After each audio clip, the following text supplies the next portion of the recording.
Hello and welcome to Prairie Pulse. Joining me today is Rachel Kanski, the North Dakota Ukrainian Festival co-chair. Rachel, thanks for joining us today. Thanks for having me. As we get started today, tell the folks a little bit about yourself and where you're originally from and your background. I am from western North Dakota, north of Belfield, Fairfield, now live in Dickinson. I'm here to promote our North Dakota Ukrainian Festival, having been a descendant of Ukrainian immigrants. Is that what made you get involved? I mean, because before we came on the air, you talked about you actually kind of started at a young age with the festival. Yeah, most of us start out pretty young. Most of us really start out dancing at the age of 6 in our summer workshop we have every year. It grows from there. You become involved in other aspects of the festival and, do what you can to help to keep it going. Well, now I understand this is the 25th anniversary of the North Dakota Ukrainian Festival, and it's held in Dickinson. Mm-hmm. So this has to be a big year for you, I would think. Can you tell us about the anniversary and when this year's festival is? This year's festival takes place over a few days in July. It starts out with some opening events in the Belfield Pavilion on July 21st. There'll be a dinner, maybe a little bit of music, and then the main festival is July 23rd and 24th. July 23rd, we start out with a special reflection on the Chernobyl explosion back in 1986. They're going to have an author there. She wrote the book Wormwood Forest. It researches, the impact of the explosion and everything that happened. A few other keynote speakers to give a little reflection on that. And then that night is kind of one of the most exciting events. It's the 25th anniversary show of the Ukrainian dancer Stepovi. They're kind of one of the highlights of the festival. It's a dance group that has been kept going by pure volunteer work, pure, love and dedication for the last 25 years. And so there's going to be alumni coming from basically all over the U.S. and Canada to put on this show. It'll really be a bit of a historic event for our heritage in our region. Then Saturday afternoon is the workshop concert. For the 2 weeks leading up to the festival, there is a summer workshop program for ages, it's about 4 to adult. And during the day for the kids, they have art, language, and then of course the dance workshop. And then at the end of those 2 weeks, they do a festival, about an hour and a half, 2 hours in the afternoon.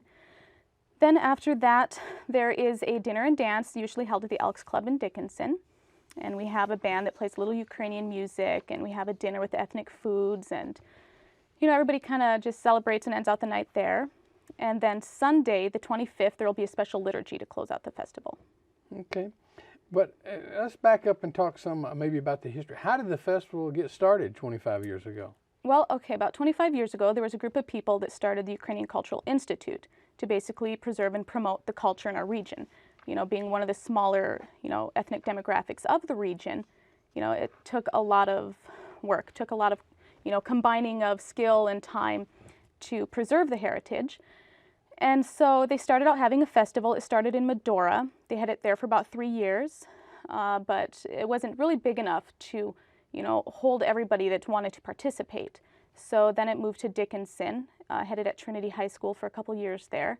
And then ever since, it's been at Dickinson State University, so it's really grown and progressed through the years. Mm-hmm. And you mentioned, I understand it's an all-volunteer festival. Can you talk some about that? And I assume then without the volunteers, it just probably wouldn't happen. It wouldn't happen. For the most part, there are a few people that are paid teachers because they do come from basically all over the U.S. who grew up here, who have a background in Ukrainian ancestry, and they come and do classes at the workshop. Some of them are speakers that are brought in from different parts of the country. But basically everybody else is volunteer work. People take time off if they can for those 2 weeks to teach or to help prepare meals, to do anything you can to make it happen and pull it together. So how many volunteers would you have in a typical year helping out with the festival? It's going to vary. I'd say 50 to 100, it really depends. Like I said, if you count the dancers themselves, these people pay to be a part of the workshop. They're not paid to come and perform. And so, they put on a fabulous show. The teachers do a lot of work. So I think they, really deserve to be counted as volunteers as well. If it weren't for them, the festival wouldn't be what it is. Well, talk some about, how is the festival then? Is it self-funded, self-sufficient? How do you exist? grants, donations, and private contributions, just a lot of donated time. So there are a lot of sources that make it come together. But like I said, everybody's pretty determined to keep it going. So you find your ways. Well, you talked a little bit about how it ended up in Dickinson, but Medora, Dickinson aren't too far apart. But were there Ukrainian settlers in this part of the state more so, and that's why we're out in the western part of North Dakota with this festival? Mainly so. The good majority of us are in the western part of the state, and Dickinson is kind of that social hub, for Southwest North Dakota. It's got the best venues and facilities to hold a festival like this. Especially as it's growing, especially with the cooperation of the university. So, now, have you been involved for the last 25 years with the festival in one capacity or another? Not continually. Like I said, I've danced, on and off through those years, but the last few years I've been a little more heavily involved, dancing, doing this type of a thing. So. Okay, then tell us a little bit about the history of Ukrainian immigration, to North Dakota. And when did it start, and why did people come from the Ukraine? So they came late 1800s. They had just come out of serfdom. They really longed to have their own land. It was really hard living conditions there. So most of them came here, like I said, because of the Homestead Act. A lot of them came to the bigger cities to work in factories, coal mines, logging. The ones that came to North Dakota more or less stuck with their agricultural roots. That is the big thing in Ukraine. They're the breadbasket of Europe. And so they basically came here, and oddly enough, those who were from central Ukraine settled in central North Dakota, and those who were from western Ukraine settled in western North Dakota. So, it was a really hard life. It's been said that if they could have gone back home, they would have, but, to come here, and forge a new life basically from the wild prairie, was no simple feat. So, and I think in that sense, they really clung together as a community, to rely on each other, to hold on to their traditions and their culture, gave them some sense of community and home, as hard as it was here. And I think that's why the culture is still as strongly instilled as it is, in our elder patrons and their children, my generation. Mm-hmm. So basically, you talk about serfdom, but were the times hard in the Ukraine? When North America was at its peak in immigration, is that? It was. Ukraine wasn't necessarily a free country. Like I said, they were in serfdom. There's, like I said, one of our elder patrons, a lady who said that hunger was always at the door. It was very hard living conditions. You couldn't really make a life for yourself. Mm-hmm. Survival was the big thing. So it was very hard, and a lot of them also came for religious freedom. So it was, a country under, a lot of, persecution, really. So. Well, let's make it a little more personal then. Can you tell us some about the personal history of your ancestry? My great grandparents came as well in the late 1800s.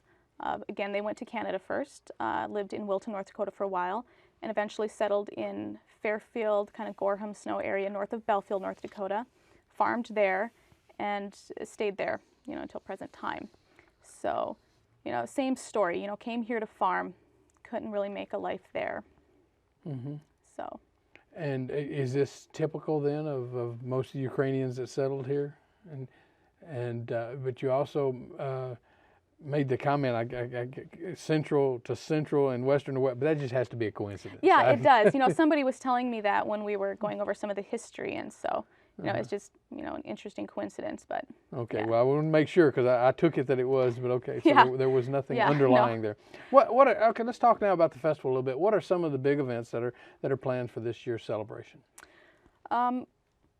Probably the biggest one that most people are making a point to come to this year is the big 25th anniversary show of the Ukrainian dancer Stepovy. And, for that reason, like I said, there are people who are in Canada, as far as Florida, Georgia, who are making a point to come to this. And actually, one thing I need to touch on is that, 6-7 years ago, the formation of the North Dakota Ukrainian Dance Association, was created, and which in the simplified terms is, we call it Enduta, an easy way to remember that. And because Ukrainian dance in itself, it's its whole, own animal. It has a lot to it.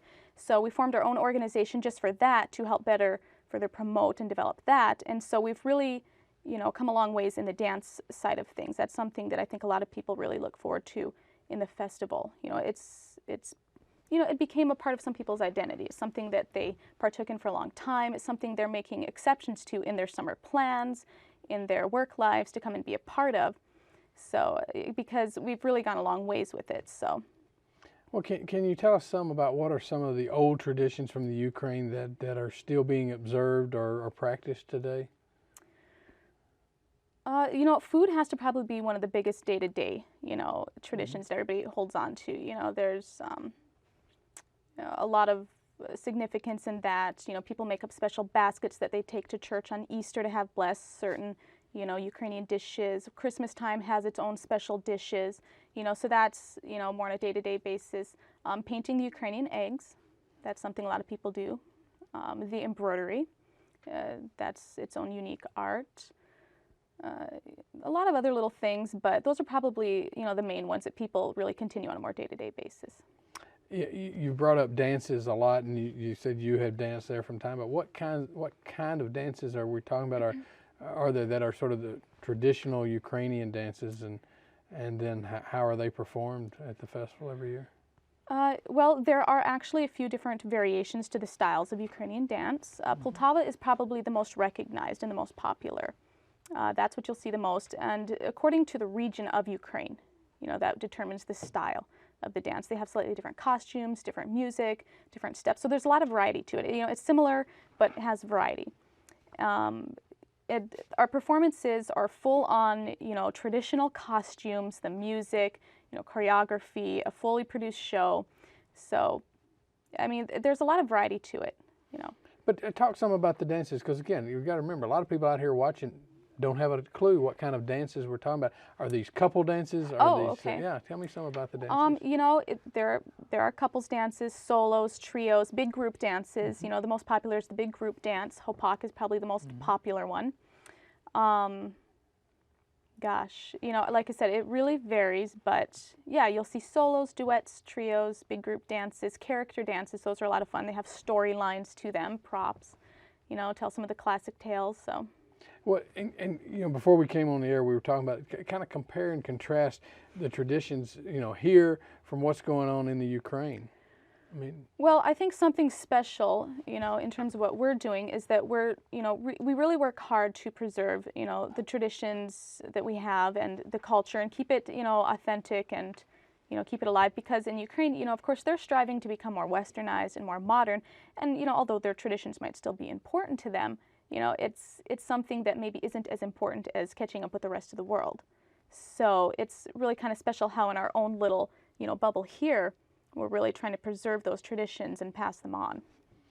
As traditions and culture are all cultures here seem to be looking at what they can do. Husfest up in Minot comes to mind, and Mm-hmm. then now this one, as we talk about Ukrainian Festival, you're always trying to preserve that history and that culture. Is that something you hope to pass on to your family and children or whatever in the future? And yes. How important is that to you?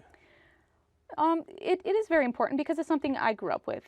Before I was officially old enough to be in the summer workshop, I have memories of my mother teaching me, basic steps, for Ukrainian dance at home in our living room, and, the thing is, even if you're not, of Ukrainian descent, it is such a great culture. It's such a unique, fun, and vibrant culture, that once you've experienced it, especially as long as some of us have, you don't want to see it die out with the next generation. So you kind of learn as much as you can, do what you can to pass it on to, to the kids, to the next generation.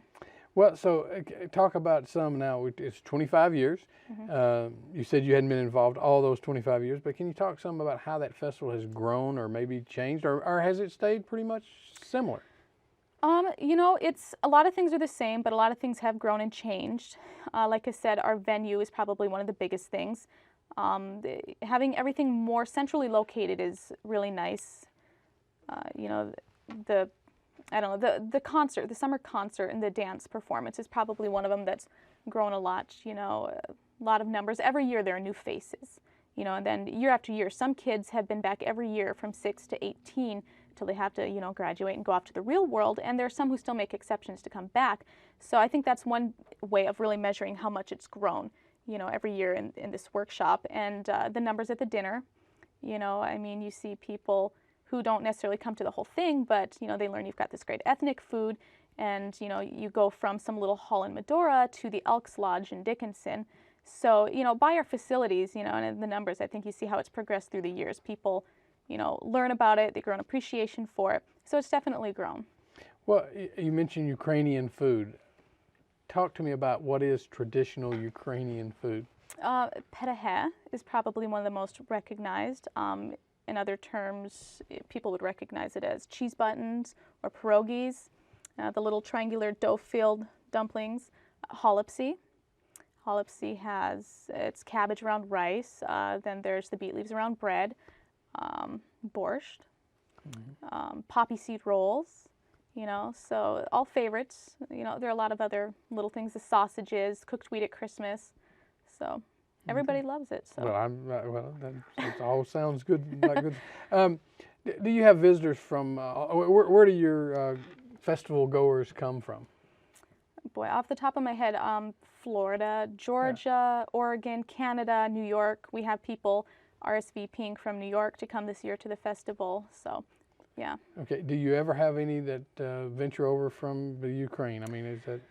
I don't know that anybody has specifically come for it, to my knowledge. I know that there may have been people who are here from Ukraine and partook in the festival, but to my knowledge, I don't know of anybody that specifically came for it. So. Okay.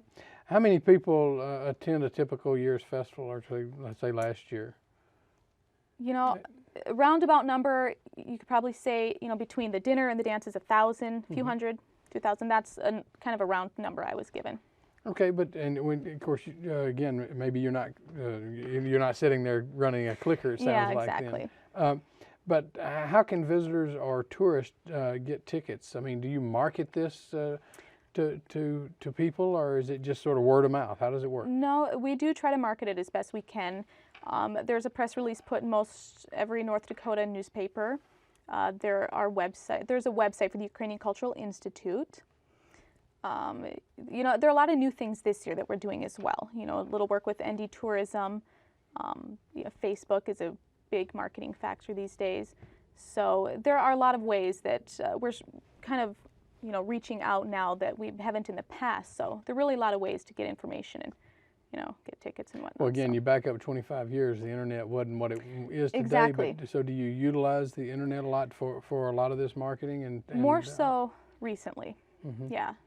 And opportunities to I assume, get your word out. Yes. But talk about more. Let's go back and talk about the activities again. Are there activities for kids at the festival, or is it family oriented? It is family oriented. In a way, as one person put it, you could say the festival is the kids, because again, so much of it is built around, that summer dance concert. All these kids come and, take part in this, and it's their families, grandparents, parents, relatives that come to watch them perform, and then everybody goes to the dinner afterwards and the other, social events. So it's very much based around kids. Again, the dinners and all these other, events going on are important, but, I don't think it would have quite the impact it would if we didn't have this workshop for these kids to be learning their culture and learning to dance and putting on a show for their family and friends. Yeah. Let's back up, because you keep mentioning this workshop, and maybe you've explained it, but I'm going to talk to me about the workshop leading up to the festival. Like, people actually pay to go to this workshop, and what goes on again at this workshop? Well, okay, again, the workshop is run by the North Dakota Ukrainian Dance Association. It's 2 weeks. It starts 2 weeks before the festival. Kids come from all over, and during the day they have classes in art, language, history, and then they have their dance classes.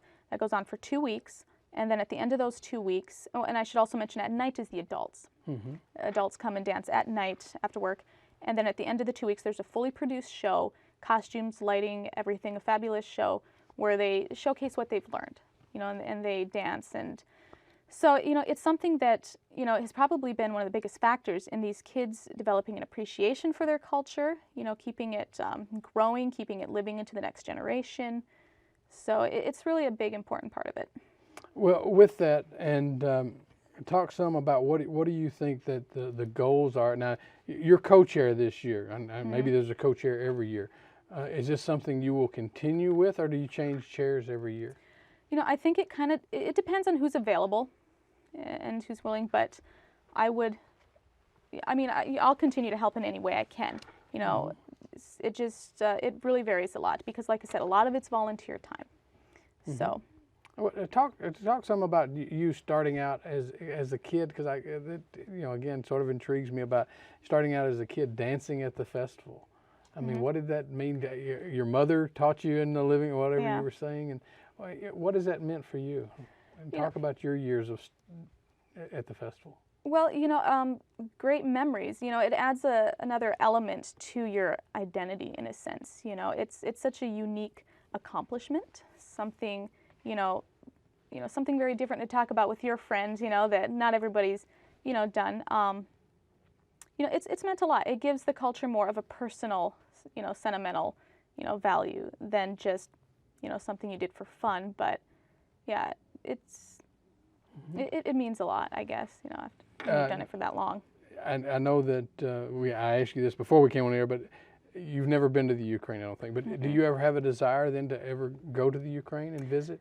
Yeah, yeah. There are a number of us, you know, who would like to. It'd be really interesting to go, you know, back to your roots. I mean, there are the old villages still there where great grandpa and grandma came from. So, you know, I mean, that would be special, especially, you know, kind of living the culture here at home, you know, but, you know, in a more, you know, you just got the fun part of it, you know, but to go back and see, you know, where, you know, your ancestors really came from and the real day-to-day life, you know, and get a sense of that would be really interesting. Let me ask it this way too. As you're a young person, but say your parents or even grandparents, did they ever go back to the Ukraine, or was it just that because they left such a life that they wanted to get away from, they had no desire to go back? I don't know that it wasn't that anybody didn't have a desire to go back. I don't think they really had the means. They came here to try to make a life that, you know, they could thrive on. You know, they wanted to be more about survival. So, you know, I'm sure they would have gone back if they, you know, could have either made a life there or just visited and come back home, but I don't think it was really an option. Okay, so yeah, that's, as I said, a lot of people, they haven't gone back to visit the old village is what I was thinking. Yeah, probably not until, you know, a couple generations down where we can go and just visit and, you know, come back. And it's interesting. It's interesting to meet people there with the same last name. You know, it's stories that you hear, so. And so do you ever connect with family over there, again, with the internet and things? Have you ever made contacts, or do you know of people that come to the festival that make those contacts? Oh yeah, I have some good friends who were there last summer, and they ventured out to some little, you know, hidden villages and found family.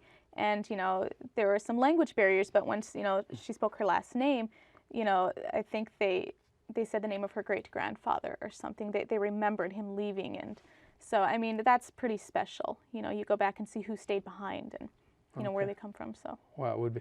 What about non-Ukrainians attending the festival? Do you encourage that? Do you allow it? Oh, absolutely. You know, one way to put it is that not only do we strive to promote and preserve our culture, but, you know, to share it with others. You know, to let others enjoy, you know, the unique fun and, you know, and all the unique arts, you know, that it involves. So. Well, it would be a lot of fun. 25 years, it's a milestone. But now take out your crystal ball and think about the next 25 years. What do you see? What do you hope for? You know, if anything, I hope that it stays, you know, consistently where it's at. You know, I mean, of course, growth. You know, reaching out to a wider demographic, I think, would be one of our, you know, first goals. Like you said, getting more of the non-Ukrainians to come in and realize that you don't have to be Ukrainian to partake in any of the events or to enjoy the events. You know, in my mind, doing what I'm doing now to help, that would be one of the first goals, to reach out a little bit more. And of course, keep it growing, you know, keep the numbers growing with the kids coming, keep some consistency with those who have come. So yeah, growth is always, you know, a big priority, but I also think another one is to reach out to a wider demographic than just the Ukrainians. All right, let's take the time to remind again, when is the festival and where, even though we've... Dickinson, North Dakota. The main festival is July 23rd and 24th. There will be some pre-festival doings the 21st, some closing, you know, events on the 25th, but the main one is 23rd and 24th. Dickinson State University in Dickinson, of course. So. Okay. And now, if people want more information or would like to find out more about the Ukrainian Festival or about Ukrainian culture, where's a good place to go?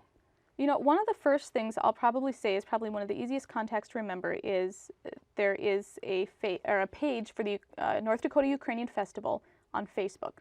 That's, you know, a widely used tool these days. It'll have contact information on there, the schedule, which isn't set yet. You know, the fine details are still being worked out. I have some numbers. UCI@ndsupernet.com is the website for the Ukrainian Cultural Institute. For the North Dakota Ukrainian Dance Association, you would contact Missy Bronco. She is the president and co-director of the workshop. Her number is 290-8711 or missy.bronco@gmail.com. So those are probably the best contacts now. And for a simpler one, to remember the Facebook page. Try to get it all on there. Well, Rachel, good luck with the festival this year. Thank Thank you so much for joining us. Thank you. Well, that's all we have this week on Prairie Pulse. And as always, thanks for watching.